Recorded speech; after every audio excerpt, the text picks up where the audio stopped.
अच्छा, आपने विचार किया पितृदोष क्यों लगता है? पहला कारण, अपने पूर्वजों की उपेक्षा करना। नहीं मानते।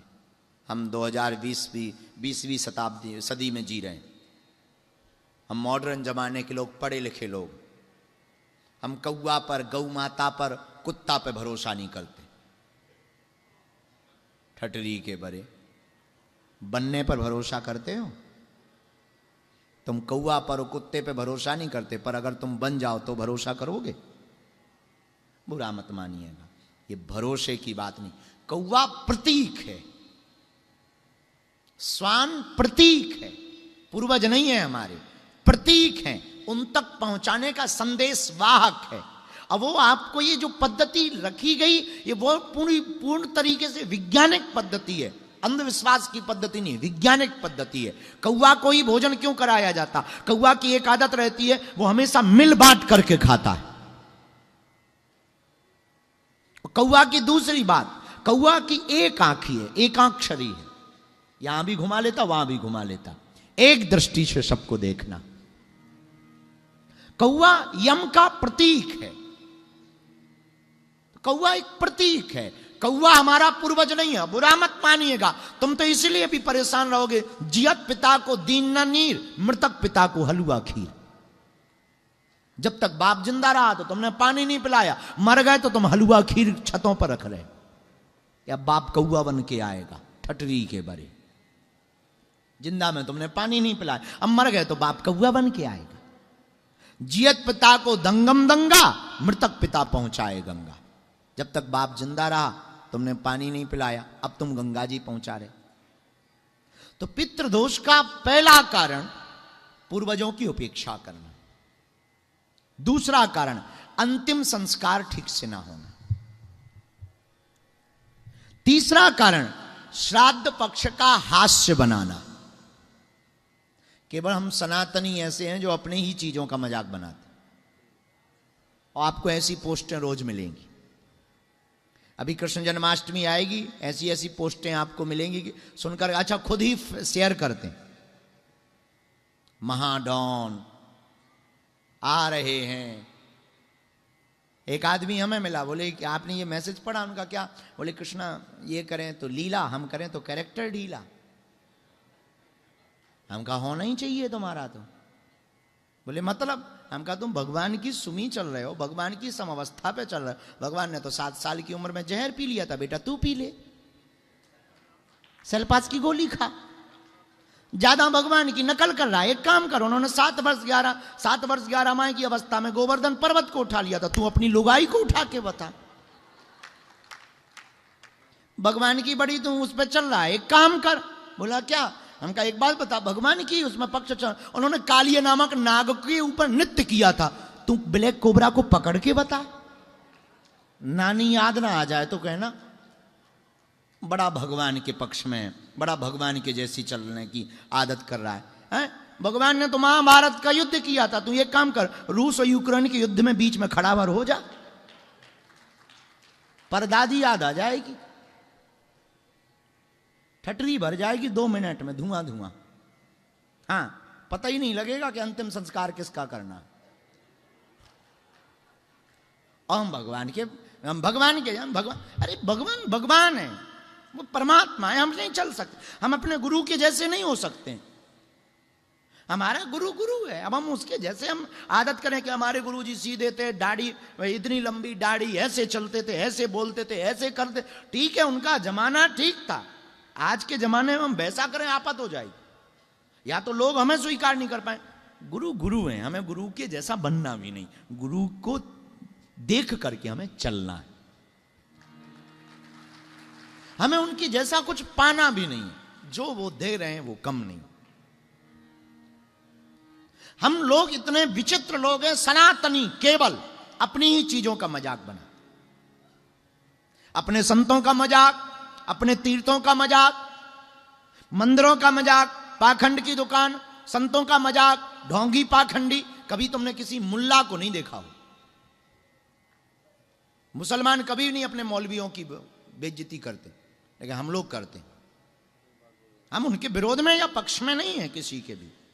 हम एक बात बोल, अच्छा हम लोग इतने विचित्र लोग हैं, कितनी सोची समझी कभी कभी बातें होती हैं तो हवस के पुजारी, हवस का मौलवी नहीं कभी सुना होगा आपने, पुजारी जरूर होता है। अच्छा मौलवी क्यों नहीं हो सकता है? नहीं हो सकता है, क्यों? क्योंकि हम लोगों के दिमाग में बहुत प्रायोजित तरीके से ब्रेन को ब्रॉस करने के लिए, हमारे दिमाग में कुतर्क भरने के लिए शब्दों को पहुंचाया गया और भरा जा रहा है। इसलिए हम लोग अपने श्राद्ध पक्ष की हंसी उड़ाते हैं। अभी आप मोबाइल पे खंगालिएगा, हैं अरे ये तो पंडितों के पोंगापन, ठटरी के बरे। 20 रुपया की थाली में तेरे पूर्वज तर रहे हैं और वो कृपा कर रहे हैं, क्या कम है? इसमें भी तुझको पाखंड लग रहा है?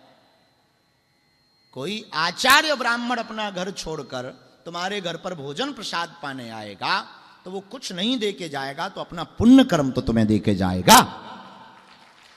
उस भोजन को पचाने के लिए भजन तो करेगा। और वैसे तो श्राद्ध पक्ष में अब आचार्यों का, अब किन आचार्यों पे हम किसी बात नहीं बोल सकते, पर हम एक बात बोलना चाह रहे हैं। हमने ऐसा अपने गुरु से सुना है, जो आचार्य श्राद्ध पक्ष का भोजन करता है, 13वीं करवाता है, खोड़सी करवाता है, वह आचार्य गायत्री का उपासक होना चाहिए। और एक संख्या निर्धारित है, हम उतना तय नहीं बता सकते, कल बता देंगे, पर आज हम कह सकते हैं कि शायद 11,000 कुछ गायत्री जब जो ब्राह्मण करेगा वही ब्राह्मण श्राद्ध पक्ष के भोजन को पचा पाएगा। बताइए,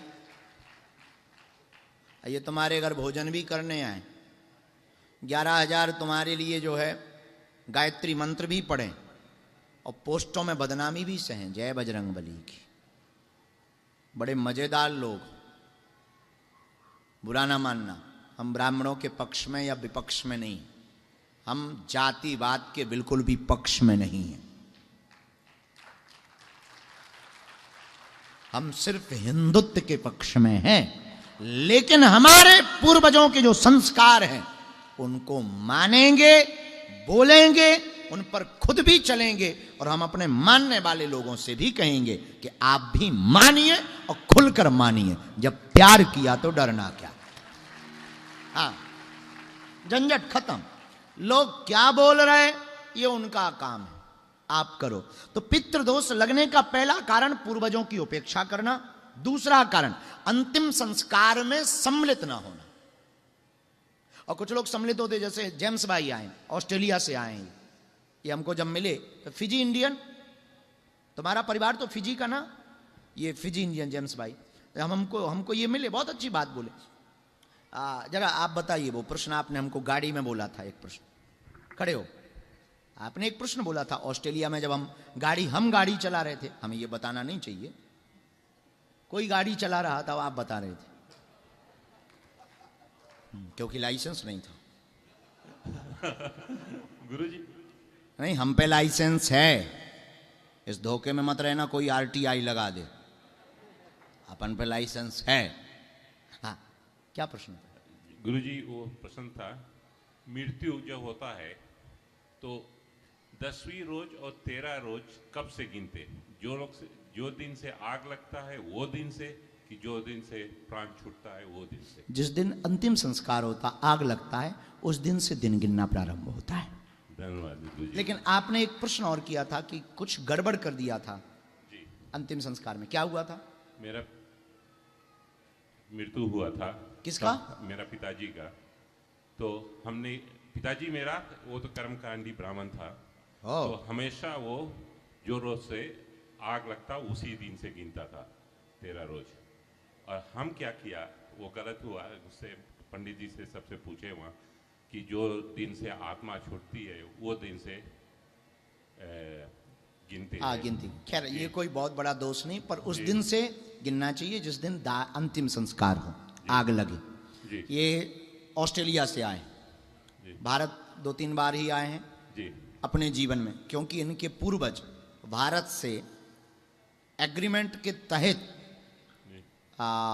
फिजी चले गए थे। इनके पूर्वज, फिजी देश है एक ऑस्ट्रेलिया के बगल में ही, यहाँ उनके पूर्वज चले गए थे। तो बहुत से फिजी के लोग पूरे विश्व में व्याप्त हैं, जो हमारे भारत के ही हैं, बिहार, उत्तर प्रदेश आदि सीमाओं से ही लोग गए थे।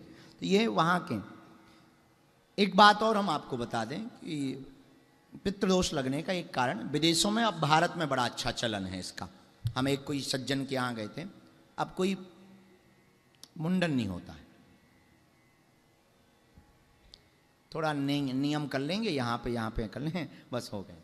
शौक शान के इस समय में लोग आजकल भद्र होने से डरते। भद्र जानते हो? चिकमुंडी होना। ये देखो बैठे, बाल कटवाना, मुंडन करवाना, ये भी एक बहुत बड़ा दोष है। अगर हम पूर्वजों के कोई भी परिवार का ऐसा शांत हुआ और अगर मुंडन संस्कार नहीं करवाते हैं, दोष है, उसमें कोई संदेह नहीं। वैज्ञानिक दोष भी है और आध्यात्मिक दोष भी है। वैज्ञानिक तथ्य यह है कि जब किसी से परिवारजन का सौदाय होता, तो सौदाय के समय जब हम वहां खड़े होते हैं तो कुछ विषाणु हमारे बालों में चिपक जाते हैं। मुंडन करवाने से वो विषाणु दूर हो जाते हैं। वैज्ञानिक तथ्य यह है। आध्यात्मिक तथ्य यह है कि मुंडन करवाने से हम उनके प्रति अपनी श्रद्धा अर्पित कर रहे हैं, पर बालों को अर्पित करना, श्रद्धा को अर्पित करना नहीं। अपितु बालों को अर्पित करके हम ये बताना चाह रहे हैं कि हमारी आपके प्रति कितनी श्रद्धा है। शरीर का मुकुट है बाल, उसको भी हम आपके लिए परित्याग कर रहे हैं। एक ये भी पितृदोष का कारण। चौथा कारण, माता पिता को जीते जी दुत्कारना, पितृदोष का कारण। पांचवा कारण, पितृ कार्यों में सम्मिलित ना होना और पितृपक्ष में जल ना देना, यह भी पितृदोष का कारण। छठवां कारण, उनके कर्तव्यों को भूलना और उनका मजाक बनाना, यह भी पितृदोष का कारण। इसलिए जितने भी लोग बैठे हैं, हम आपको विनम्रतापूर्वक प्रार्थना करें, इनमें से कोई भी दोष है तो आप गया जी में तो श्राद्ध करवा ही रहे, पिंडदान करवा ही रहे, घर पर जब भी पितृपक्ष आवे, पुण्यतिथि याद ना होवे, तो 15 दिन थोड़ा थोड़ा सत्कर्म करना चाहिए।